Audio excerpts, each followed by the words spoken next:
लाखौं नेपालीहरूको अन्तिम गन्तव्य भनेकै हाम्रो इन्टरनेसनल एयरपोर्ट रहेछ नि त। यही चिल्ला मार्बलहरूमा लाखौं नेपालीहरूको आँसु बग्यो होला।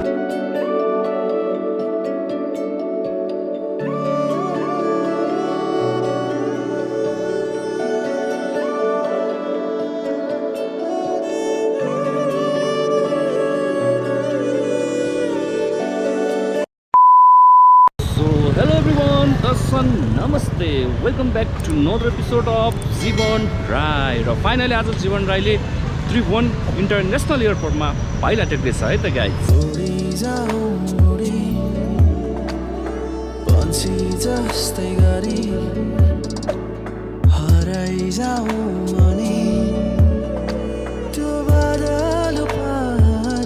र फाइनली आज 2 मार्चको दिन टक्क म एयरपोर्ट जाँदैछु है। आज चाहिँ मेरो मिसेसको सिस्टरको फ्लाइट छ नि त गाइज है। सो त्यही भएर उसलाई यसो विदाई गर्न जाँदैछौँ।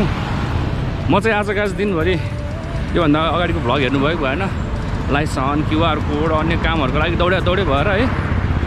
अनि एक्लै सुकेँ गाइज। अनि नानीलाई चाहिँ अहिले सबैजना एकैचोटि लिएर आएर यहाँ विदाई गर्छ। म चाहिँ अहिले एक्लै एयरपोर्ट इन्ट्री गर्दैछु है। जाउँ न अब, मेरो पनि अब केही दिनपछि फ्लाइट हुँदैछ सोही ठाउँबाट। त्यहाँको यस्तो अवस्था माहौल हेरौँ न होइन, कति गाह्रो हुँदो रहेछ बाहिर जाँदाखेरिको अवस्थाहरू। अब जुन कुराहरू आज म हजुरहरूलाई भ्लग मार्फत देखाउन जाँदैछु है। मेरो पनि टर्न आउँदैछ गाइज, गाह्रो भइरहेछ साँच्चै भने। यत्रो लाखौं नेपालीहरूको अन्तिम गन्तव्य भनेकै हाम्रो इन्टरनेसनल एयरपोर्ट रहेछ नि त। बाहिर नगई केही कामै नहुने कि गाइज, राइट। ठिकै छ, लेट्स सी अगाडि के हुन्छ हेरौँ है त। सो गाइज म चाहिँ हाम्रो त्रिभुवन इन्टरनेसनल एयरपोर्टको प्राङ्गणमा आइसकेको छु। टक्क यहाँनिर जानको लागि सबैजना रेडी हुँदै रहेछ होइन। So you can see Tribhuvan international airport. टक्क हाम्रो इन्टरनेसनल टर्मिनल चाहिँ यहाँ रहेछ क्यारे है। प्रायः सबैजनाले फोटो खिच्ने ठाउँ यहीँ है, हाम्रो त्रिभुवन इन्टरनेसनल एयरपोर्ट लेखेको। एज यु क्यान सी टक्क नानी आउँदैछ। अब नानीलाई पनि यहाँबाट हामीले बाई बाई गर्नुपर्ने हुन्छ केही मिनटमा है। हेर्नुहोस्, यु क्यान सी हजुर हेर्नु सक्नुहुन्छ टक्क लागि बाहिर जानको लागि सब यत्रो भिड छ हो मान्छे। आमा म त आज फर्स्ट टाइम आएको यस्तो भिडभाड हेर्न ल। अब यो यस्तो दैनिकी त्यस्तो मान्छेहरू त यहाँबाट कति बाहिरिनु हुन्छ होला कि विदेश है। के गर्ने सिचुएसन, नेपालको सिचुएसन यस्तै छ है। गरी खान दिएनन्, गाह्रो छ हो। ओहो प्रवीण सर वेलकम छ मेरो लाइफमा। ब्रदर कन्ग्रेचुलेसन, सेफ ट्राभल्स भन्नुभएको छ है। प्रवीण सर म चाहिँ होइन है, आज मेरो सिस्टर इन ल भनौँ न साली नानी चाहिँ जाँदैछ। सो त्यही भएर आज म चाहिँ होइन, मेरो साली नानीलाई चाहिँ म यहाँ यसो पुऱ्याउन आएको है। अनि यहाँ भ्लग पनि बनाउँदैछु है। ए आइसा छोरी के छ? आन्टीहरू आउनु भएको छैन, म चाहिँ आएर यहाँ बसिरहेको है। अब आन्टीहरू आउने बेला होला है, मेरो काम थियो, म बाहिर अब हिँडेको। अनि म चाहिँ डाइरेक्ट त्यही भएर एयरपोर्ट आएर बसेको छु है। छोरी अहिले आन्टी आउनुहुन्छ अनि म लाइभ गर्छु है, हेरेर बस्छ। अब एकछिनमा आउनुहुन्छ होला।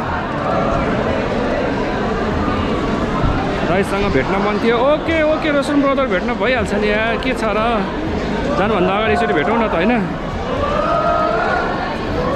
ओके 16 लको लागि okay sir, thank you so much Praveen sir. अब मेरो पनि 29 गतिको फ्लाइट छ, डोन्ट वरी। जीवन राई पनि अब यही बाटो हुँदै अब बाहिरिनु पर्ने हुन्छ। सो गाइज अब आफ्नै देशमा केही गर्छु, आफ्नै देशमा केही गर्नुपर्छ भनेर यसरी युवाहरूको लागि पर्यटक थियो होला नि कुनै दिन होइन। बट आफ्नो देशमा केही नहुने भएपछि अन्तिम विकल्प भनेको सबैको विदेशी नै रहेछ है।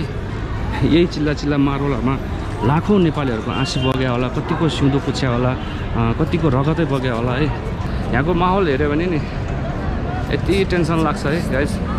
अब त्यो अरूको पर्सनल माहौललाई किन क्याप्चर गर्नु भनेर है, गाह्रो छ गाइज यार।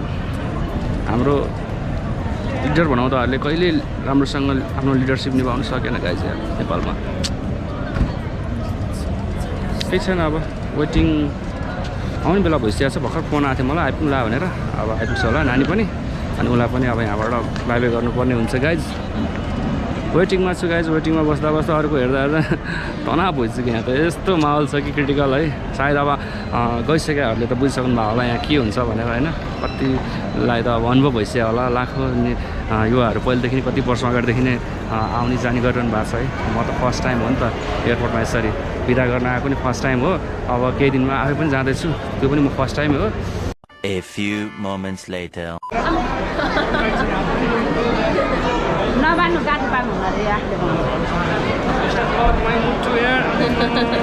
जे होस् साइली है, मुटु डराउँछ मान्छे टेन्सन नलिउ के हेर यहाँ भेना जस्तो हाँसिरहेको छ भेना गएर यस्तै कोरोनामा सबैलाई हाँस्नुहुन्छ रुएर काम छैन कस्तो फिलिङ्स भइरहेछ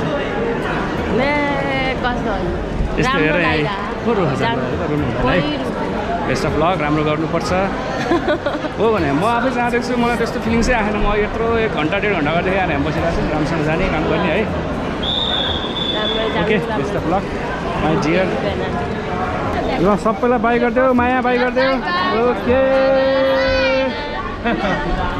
बाउ पनि जाने हो बाई बाई ल बाई भान्जा बाई भान्जा पनि जाने भयो अब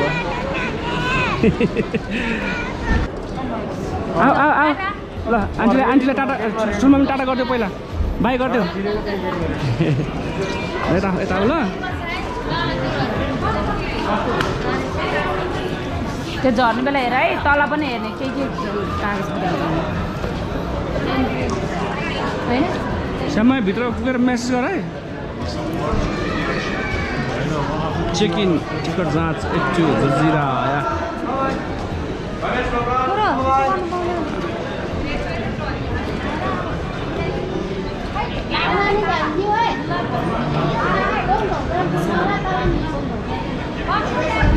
बसौँ न मेसेज गर्छ भित्र के गर्नु पऱ्यो समय कल गर है त्यहाँभित्र वेटिङमा अहिले जानुपर्छ okay okay by by by by by छोरो बाई बाई बाई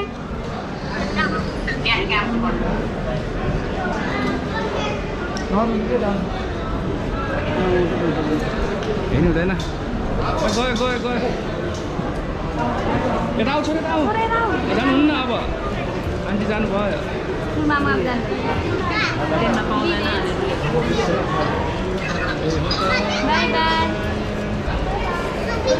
ल कलर हाम्रो मायालाई पनि यसो बिदाई गऱ्यो है यस्तै यस्तै यस्तै हो ल जाउँ बाहिर गएर बस्छौँ नरौँ भइहाल्यो सो गाइज नानीलाई पनि उडाइयो अब हामी घर निस्किनु लाग्यो है अब दुःख त लागिहाल्छ नि होइन बट के गर्दा अब हाँसी हाँसी बिदाई गर्नुपर्छ है रोएर गएर मात्र त भएन नि त सो यही थियो आजको अपडेट्स त्यो भन्दै अहिले बिदा हुन्छ है त भोलि नयाँ ठाउँमा जानु छ हजुरहरूलाई नयाँ भ्लग अपडेट गर्छु है त